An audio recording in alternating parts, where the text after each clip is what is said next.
E aí pessoal, beleza? Bem-vindos a mais um resumão da lição. Aqui você encontra toda semana um resumo da lição dos adolescentes. Nessa temporada, nós estamos estudando a história de pessoas que literalmente foram provadas pelo fogo.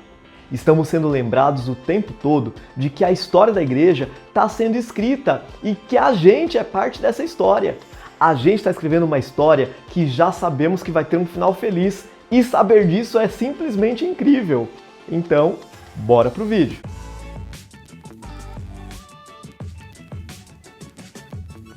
Semana passada, nós vimos uma parte da história de Lutero e descobrimos como ele foi liberto pela palavra de Deus ao encontrar a verdade da justificação pela fé. Lutero enfrentou prisões, julgamentos, abandono e teve de passar o resto da vida no esconderijo. Mas isso tudo era muito pouco quando ele pensava na glória reservada para aqueles que aceitam a Jesus pela fé. Algumas semanas depois de Lutero nascer, na cabana de um mineiro na Saxônia, Ulrico Zwinglio veio ao mundo na choupana de um pastor de ovelhas em meio aos Alpes. Zwinglio nasceu pouco tempo depois de Lutero, foram contemporâneos, e assim como Lutero, Zwinglio também teria uma missão importante para cumprir e Deus ia prepará-lo para isso. É verdade que os dois nunca se conheceram, mas os dois tinham muito em comum, e a mesma mão poderosa estava guiando a vida dos dois. Aos 13 anos de idade, Zwinglio foi estudar na melhor escola da Suíça, onde descobriu que Deus queria que ele fosse mais do que ele poderia ser vivendo ali no seu pequeno vilarejo com a sua família. Os frades de Berna tentaram transformá-lo num padre, sonhavam com isso, mas seu pai ficou sabendo e fez ele voltar para casa. Volta pra casa, passarinho! Sua mãe tá te esperando! Mas como lá ele tinha descoberto que Deus tinha planos maiores para ele, depois de um tempo Zwinglio voltou a estudar. Passou mais um tempinho, ele viajou para Basileia, onde sua vida ia mudar de uma vez por todas. Foi lá que ele ouviu pela primeira vez de um professor de Bíblia o Evangelho da Graça de Deus e aquilo mudou a sua vida. 180 graus, o ponto da virada que começa agora. De Basileia, formado, Zwinglio foi enviado como padre para cuidar de uma paróquia nos Alpes.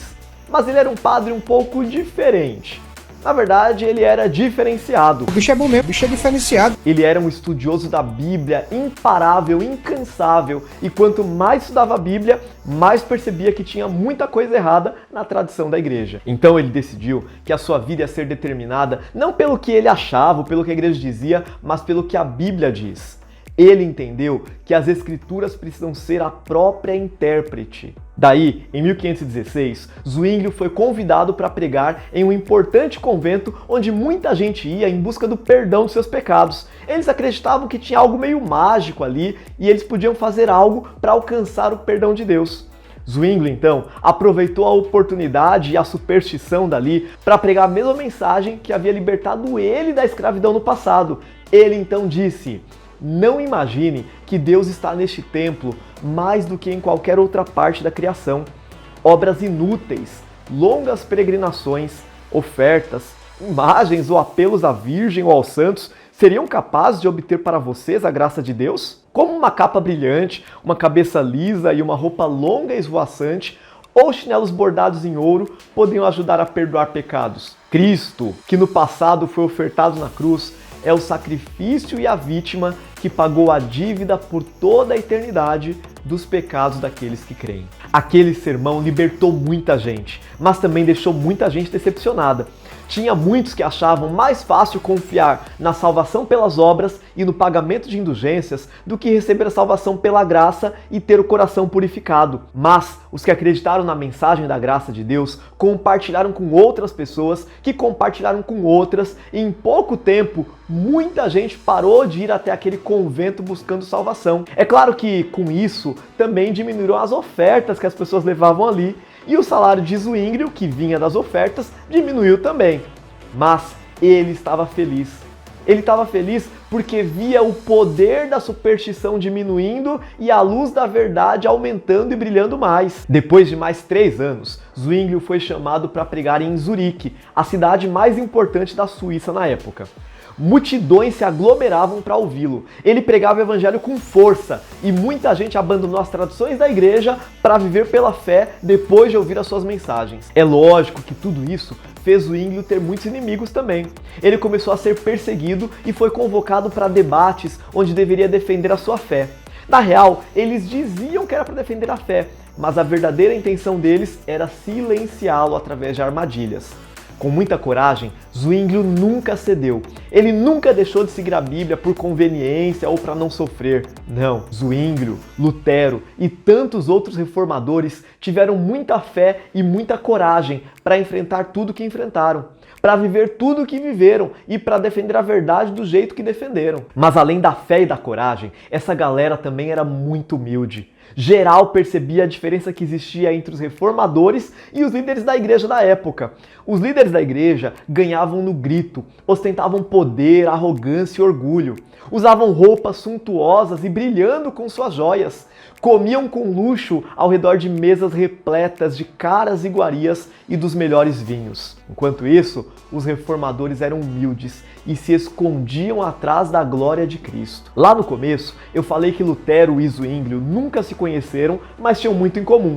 Uma das marcas que identificava os dois eram justamente a humildade.